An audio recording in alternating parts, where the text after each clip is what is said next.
연 한 1200에서 1500 사이. 그러면 한 달에 100만 원 이상 실수령으로 나오는 거죠.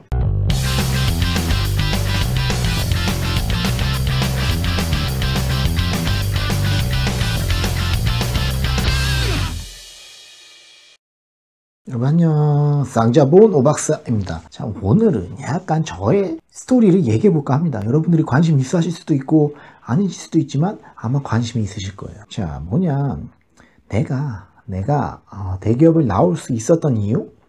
일단 첫 번째 분명히 해야 될 건 뭐냐면 굳이 안 나와도 됩니다. 그게 체질에 맞는 분들이 있어. 안 나와도 돼요. 거기서 승부를 보십시오. 저는 안 됐어요. 나는 그게 안 됐어. 나는 들어갈 때부터, 사실 편하게 얘기하자면 나는 들어갈 때부터 나는 인턴을 했습니다. 인턴을 식품회사에서 하고 햇밥 만드는 그곳에서 인턴을 하고 정규직 전환이 됐는데 안 갔습니다. 안 가고 한 번 더 하자 해서 그때 좀 연봉이 셌던 뭐 차화정, 뭐 건설, 조선 뭐 이런 데 이제 재무 쪽만 썼어요. 그러니까 이제 물론 경쟁률이 좀 심했죠. 하지만 저는 운이 좋게도 최종 면접만 가면 떨어지진 않았습니다. 최종 면접을 못 가서 그렇지. 문제는 인적성 이런 게 인성이 안 되고 적성이 안 돼서 인적성 이런 데서 많이 떨어졌고, 사실은 면접을 가면 다 붙었어요. 인턴이나 뭐 정규직에서도 최종원 가면 다 붙었습니다. 유튜브랑 블로그를 하라는 거 계셨나 봐요. 인적성은 안 되겠더라고. 그래서 어쨌든 갔는데 인턴을 하면 뭐 다 정규직 전환시켜준다라고 얘기를 했어요. 근데 그때 생각하면 진짜 이제 무서운 게, 사회가 무서운 게 말로만 했다. 말로만 하고 실제적으로는 전환이 절반 정도밖에 안 됐습니다. 사람들이 분노했지만 근거는 없어. 근데 우리가 그때 다 학생들이고 그러니까 그 말을 너무 믿었지.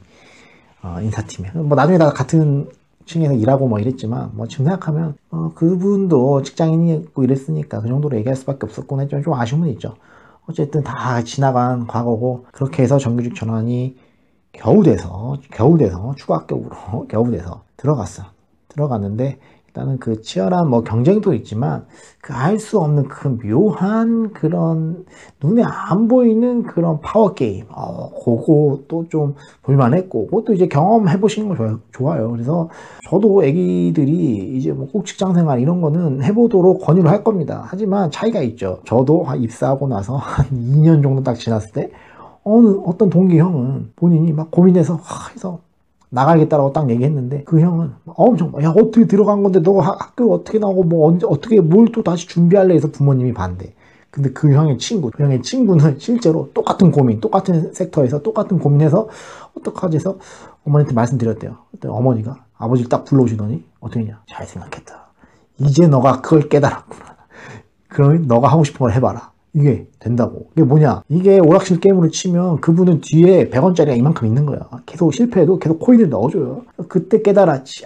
인생이 이게 똑같이 출발하는 것 같았지만, 저희 입사 동기가 뭐 170명이었나 뭐 이랬을 것 같아. 막 똑같이 다 출발한 것 같았지만 안에 따져보면 내용물이 다 달라. 진짜 다 달라. 내용물이 하기 좀 그런가? 그 뭐 지주회사나 뭐 이런 그 지분 관계가 다 달라요. 그래서 누구는 진짜로 여유 있게 하고 뭐 열심히 했겠지만 2, 3년 하고 본인의 그 아버지 회사로 가는 경우도 있었고, 뭐 아버지가 뭐 되게 엄청난 뭐 교수인 분들도 있었고, 그리고 막 되게 눈치 빨리 딱 채가지고 한 뭐 2년, 3년 이때 뭐 공공기관이나 아니면 뭐 교직원이나 이런 쪽으로 빠진 친구들도 있었고, 하지만 저는 제 생각보다 되게 오래 회사를 다녔어요. 근데 이게 저희 마음속에 그건 있었죠. 경제, 그 중에서도 이제 파이낸스를 그래도 보기와 다르게 전공을 했어가지고 숫자로 얘기하는 사람이 되자. 그래서 저의 목표는 뭐였냐면 금융종합소득과세가 되는 거였습니다. 인턴 출근하고 한 2주 때부터 그 목표를 세웠어요. 나 안 되겠다. 나 이 월급으로 내 평생을 살지 못할 것 같아. 이 분위기에서. 나는 막 그 시간에 어디 막 산에도 가고 싶고 뭐도 하고 싶은데 안 되더라고. 안 되잖아. 금융종합소득과세. 그땐 4천이었어. 연 4천. 10년 전에 4천이었는데 지금 2천이잖아요. 그래서 이러한 이자나 배당소득으로 2천만 원에서 4천만 원 정도 얻을 수 있으면 내가 어느 정도의 프리덤을 얻을 수 있겠구나. 산에 갈 수 있겠구나. 등산 갈 수 있겠구나. 라는 희망을 갖고 노력을 했죠. 근데 그게 언제 제가 과세를 맞았냐면 17년에 맞았어요. 그러니까 16년도 연말 기준으로 딱 맞고 17년도에 배당이 나왔죠. 그래서 17년도에 맞았어요. 그래서 그때 저는 약간의 고민이 됐었죠. 원래 나의 목표대로라면 해야 되는데, 퇴사를 해야 되는데 그게 아니야. 그때 이제 아기도 태어났고 첫째도 태어났고 저희 집이 없었습니다. 그때 17년에 저희 와이프 아기 있는데 집이 없었어. 처가살이를 하고 있었죠. 그래서 집을 해야겠다. 그때 정신 차렸습니다. 17년도에 집을 했죠. 이 집을 그때 막 지어주고 있었어. 뭐도 몰랐죠 그때. 근데 뭘로 몰랐냐면 집을 했고. 제가 여러분한테 드리고 싶은 말씀 뭐냐면 퇴사를 해야지 할 때 뭐 나이 뭐 이런 거 하나도 안 중요합니다. 뭐 현실적으로 뭐냐? 제가 나와봐서 이 비루한 낭인 신세가 돼서 느끼는 건 뭐냐면 모든 게 진짜 숫자입니다. 진짜 캐시, 현금이야. 혹은 금융자산, 혹은 부동산. 어디서 살 거냐? 그리고 너 뭐 소득이 5% 나오는 게 있냐? 그거예요. 그건 뭐냐면 나이는 중요하지 않습니다. 뭐 재능, 뭐 이것도 뭐 별로 뭐 눈에 안 보여. 그건 뭐냐면 현실적으로 숫자로 봐야 돼. 나올 때 순자산을 보시기 바랍니다. 저는 현실적으로 말씀드리는 거예요. 순자산이 본인이 목표한 바에 이 오버되면 그때 퇴사를 고려하세요.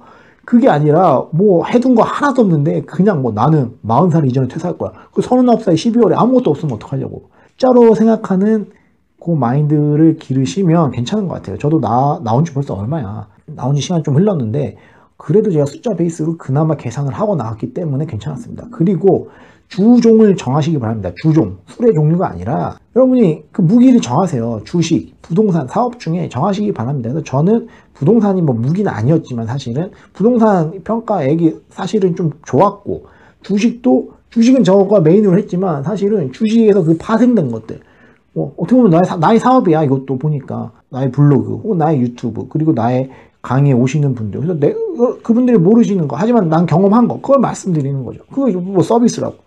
그러니까 이러한 주종을 정하시기 바랍니다. 하지만 어디에서 여러분이 잘 될지를 모르니까 저는 세 영역 다 걸치시는 게 좋다라고 봐요. 그래서 숫자 베이스로 생각을 하시고 뭐 거창하게 나올 수 있는 이유에 대해서 이렇게 말씀드렸지만 결과적으로 숫자로 생각하자라는 걸 말씀드리고 싶었어요. 그리고 이 주종에 대해서 그러니까 주 종목을 정하라는 그 메시지를 좀 더 보충 설명하자면 주식, 부동산, 사업밖에 없어요. 그 외에 뭐가 있을까? 월급 받는 거 그거 말고는 주식, 부동산, 사업밖에 없어요. 사람이 돈을 벌려면 그러니까 결과적으로는 자기 사업을 해야 된다 이런 말 하잖아요. 그 말이 주식도 사업이고 부동산도 실거주 외에 뭐 투자거나 이런 거 다 사업이지 자기 사업이지 뭐예요. 그러니까 결과적으로 다 비즈니스예요. 근데 이제 약간 이 분류를 하기 위해서 주식, 부동산, 사업 주부사로 보는 거죠. 그래서 저는 뭐 예전에 제가 이제 그런 초창기 때 그런 것도 올렸죠. 주식 전업 투자를 한다라고 하면은 얼마면 적당할까? 근데 그건 사실은 케바케고 사람들마다 다 다르기 때문에 말씀드릴 수는 없지만 지금도 약간 어떤 생각하냐면 주식 전업 투자라는 건 사실은 조금은 뭐랄까 너무 공격적인 말이에요. 뭐냐면 다른 일을 하면 안 되나? 그렇죠. 그 질문 한번 해볼 수 있어야 돼요. 다른 일을 하면 안 되나? 뭐 부동산으로 뭐 이렇게 자산 증식을 하면 안 되나? 꼭 주식 전업 투자가라고 이 명함을 달고 다니면서 주식에 대한 일만 해야 되나? 사실 그것도 아니라고 할 수 있죠. 회사를 세워도 되는 거고, 그건 사업이 되는 거고. 부동산, 아파트 해보니까 뭐 괜찮아. 그럼 또 임대로 뭐 다른 거 더 살 수도 있고. 그러니까 제가 봤을 때는 저도 어떻게 보면 그 프레임에 걸린 거예요. 주식 전업 투자는 얼마가 있어야 된다. 그 프레임, 사람들이 막연히 갖는 그 호기심에 저도 프레임에 갇힌 건데, 지금 이제 퇴사하고 벌써 뭐 햇수로, 그때 18년, 뭐 이렇게 되니까, 많은 시간이 흘러서 지금 보니까 어떤 생각이 드냐면, 그게 다 프레임이야. 주종을 정해서 이거를 주식 부동산 사업 중에서 정해서 회사 다니면서 열심히 하세요. 본업에 지장이 안 가는 선에서. 그러니까 다른 동료들한테 피해가 가면 안 되겠지. 그 선에서 준비를 하시고 그게 숫자로 보일 때쯤에 숫자로 보이는데 진짜 약간 제가 냉정히 말씀드리면 실거주 한 채는 있어야 돼. 피터 린치가 말했어요. 피터 린치가 제가 먼저 말한 게 아니라 피터 린치가 얘기했다시피 먼저 집 한 채가 어떤 식으로든지 있고 그러니까 동굴은 있어야 될 거 아니야. 사냥을 못하더라도 동굴은 있어야지 잠을 잘 거 아니에요. 그러니까 동굴은 일단 있고 전업 투자를 하건 부동산을 하건 아니면 사업을 하시건 간에 실거주 한 채는 있어야 될 것 같아요. 그리고 주식으로 뭐 제가 아까 말씀드렸다시피 배당 소득이 뭐 2천만 원 넘으면 뭐 하면 되냐라고 하실 수가 있겠지만 점점 좁혀가야 된다고. 엔드 조건으로 가야 돼요. 뭐냐, 실거주 한 채가 있어. 그리고 조금 맘만 먹고 배당주 세팅을 좀 금융자산 쪽에서 하면은 연 뭐 2천 정도. 그러니까 저는 2천 좀 많을 수도 있어. 걸리니까. 그러면 연 한 1200에서 1500 사이. 그러면 한 달에 100만 원 이상 실수령으로 나오는 거죠. 12로 나누면 요 두 조건이 되면서 제가 하나 더 말씀드릴게요. 세 번째를 가져야 돼요. 뭐냐면 숫자로 보는 겁니다. 뭐냐면 어떤 책에서 보니까 job이랑 합이랑 합친 단어가 있더라고요. job이라고 있더라고요. 내 취미인데 이게 약간 일도 돼서 소득도 생기는 거예요. 그런 일을 같이 한번 섞어주면 좋을 것 같아. 그래서 월 100이라도 150만 원이라도 같이 나온다라고 했을 때는 제가 봤을 때는 이 세 조건이면 어느 정도 나올 수 있는, 나와서 자기만의 일을 해볼 수 있는 기반이 되지 않나 라고 생각을 합니다. 물론 이건 제가 약간 리스크를 좀 싫어하기 때문에 되게 보수적으로 말씀드린 거고, 그게 아니라 난 깡패다, 나는 뭔가 엄청난 무기가 있다 라고 하시면 그냥 나와도 돼. 사실은 나와도 돼요. 사람은 다 살게 돼 있는 것 같은데 나와도 되는데, 사실 나와보니까 제가 드릴 수 있는 말씀 뭐냐면, 대기업 다니다가 나간 사람들의 말을 제가 안에 있을 때 들었는데, 나가면 진짜 다 사기꾼이란 말이 그 사람들이 많이 했어요. 근데 지금 생각해보니까 진짜, 왜냐면 회사 안에서 서로 막 싸우고, 뭐 팀끼리도 싸우고, 뭐 안에서도 막 반목, 불신 뭐 이런 거 있고 하는데, 생각해보면 진짜 회사 안에서 해봤자 제가 나를 진짜 뭐 엿되게 막 진짜 너 죽어라 하는 경우는 없어, 사실은. 맞잖아. 그리고 어느 정도 다 검증이 된 사람들이에요. 검증이 안 된 사람들이 많다라고 하시겠지만, 어느 정도의 스크리닝은 사실은 정해진 프로세스에 의해서 돼서 온 사람들이에요, 사실은. 그래서 경우에 완전히 벗어난, 진짜 완전히 벗어난 경우는 없어요. 경우에 벗어날 수 있지만 완전히 그냥 이 화면 밖으로 가는 경우는 없단 말이에요, 진짜. 그런데 나와 보면 이게 예측이 안 됩니다. 그냥 도로 위야, 도로 위. 도로 위에 누가 올지 모르잖아요. 덤프트럭이 올지, 버스가 올지, 그 안에 뭐 음주운전자가 타고 있을지, 뭐 살인마가 타고 있을지 모른단 말이에요. 나와 보니까 구분이 안 가. 저 사람이 뭐 했던 사람인지 그냥 본인 말만 이렇게 하는 거고, 뭐 했던 사람인지 모르겠고, 하는 말이 진짜인지 아닌지도 모르겠고. 그러니까 이 눈이 중요한 것 같아. 이제 눈이 중요한데, 이거는 나와서 조금 저도 처음에 실수한 거 있거든요. 아, 나 이 사람 좋게 봤는데, 일을 같이 해보니까 개판인 경우도 있고, 그 사람 날 개판을 생각하겠지만, 처음에는 좀 이상하다, 좀 색안경 끼고 봤는데, 만나고 계속 하다 보니까 리얼인 사람들도 있고. 저는 만약에 이게 내가 생각해보니까 내가 한 50 이상, 한 60살 때 진짜 정년퇴직해서 나왔다? 그러면 제가 이 눈이 이렇게 시력이 바뀔 그런 여지도 없었을 것 같아요. 하지만 제가 30대 거의 뭐 중반 좀 전에 뭐 이렇게 초중반 때 나와서 이렇게 해보니까, 제 미래 물론 뭐 모르지만 그래도 이 사람 보는 눈은 회사에서 보는 것도 중요한데, 나와서 보니까 더 많은 이 케이스들이 있기 때문에, 인간 범주들이 있기 때문에 눈은 기르는데 좀 좋다. 그래서 본인만의 확실한 무기가 있거나 아니면 이렇게 숫자로 증명이 되는 사람들은 나와서 본인 일을 열심히 해보는 것도 저는 나쁘지 않다라고 생각해요. 그래서 우리나라가 지금 기업가 정신이 너무 없어, 진짜. 제가 뭐 그렇다고 뭐 엄청난 기업을 차리고 이런 건 아니지만, 저보다 더 대단한 사람들이 있는데, 기업가 정신이, 그분들이 이렇게 열심히 해서 비즈니스도 하고 기업가 정신으로 큰 기업을 일구어 나가다 보면 우리 자식들이 거기에 취업도 하고, 뭐 그게 해외 수출도 하고 우리나라가 잘 되는 건데, 나보다 더 뛰어난 사람들이 그냥 안에만 있는 걸 보니까 저는 조금 마음이 아프다. 그래서 저는 이렇게 영상을 찍는 걸로 대신할 수밖에 없다. 왜냐면 나는